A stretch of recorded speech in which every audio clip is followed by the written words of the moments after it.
Conditions en magasin et sur conforama.fr.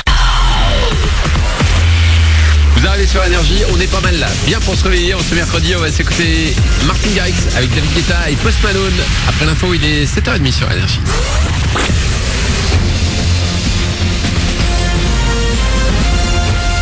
Toute l'actu sur Monaco-Menton avec Frédéric Plat. Bonjour, 26 degrés au réveil sur le littoral, 34 pour cet après-midi. Il va encore faire très chaud ce mercredi sur Monaco et la Côte d'Azur. C'est encore également plutôt le soleil qui va l'emporter le plus souvent. Attention tout de même au risque d'orage pour cet après-midi, principalement dans les terres. C'était la météo sur Énergie avec l'Atrego, votre restaurant les pieds dans l'eau. Port de Plaisance, Cap d'Aille.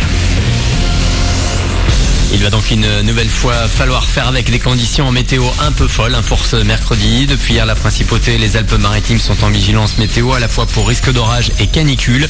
Pour ne rien arranger, la qualité de l'air ne cesse de se dégrader pour être médiocre. Les orages et la pluie annoncée devraient un peu améliorer la situation dans les zones qui seront arrosées aujourd'hui.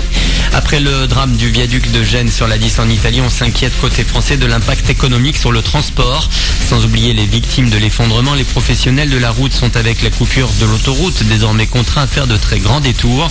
Le président de la Fédération nationale des transports routiers des Alpes-Maritimes parle ce mercredi dans Nice Matin d'un minimum de 200 km en plus aller-retour pour les trajets vers la péninsule.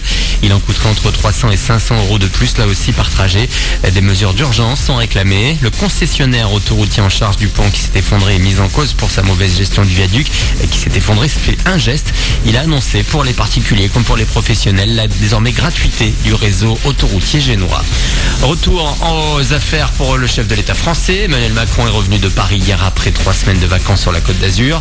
La rentrée s'annonce chargée pour le président avec un premier conseil des ministres au menu ce matin à l'Elysée. Sur la table des dossiers brûlants à ouvrir avant la fin de l'année, il y a notamment les réformes de retraite, de l'hôpital, mais aussi le plan pauvreté très attendu.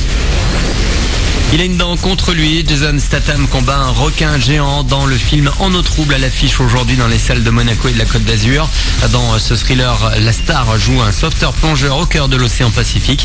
Il va devoir éviter que trop de baigneurs se fassent dévorer par ce mégalodon, un animal préhistorique qui a bel et bien existé.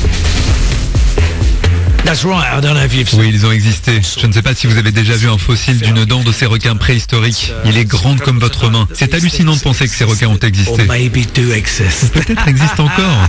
On ne sait jamais. On n'en a encore jamais vu de vivant, mais vous savez ce qu'on dit.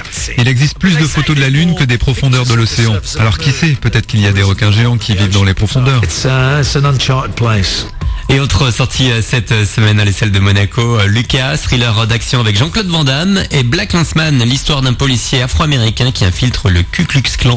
Voilà pour votre actu, 7h32. Bon début de journée à vous, bon réveil avec le 6-9 de l'été sur Énergie.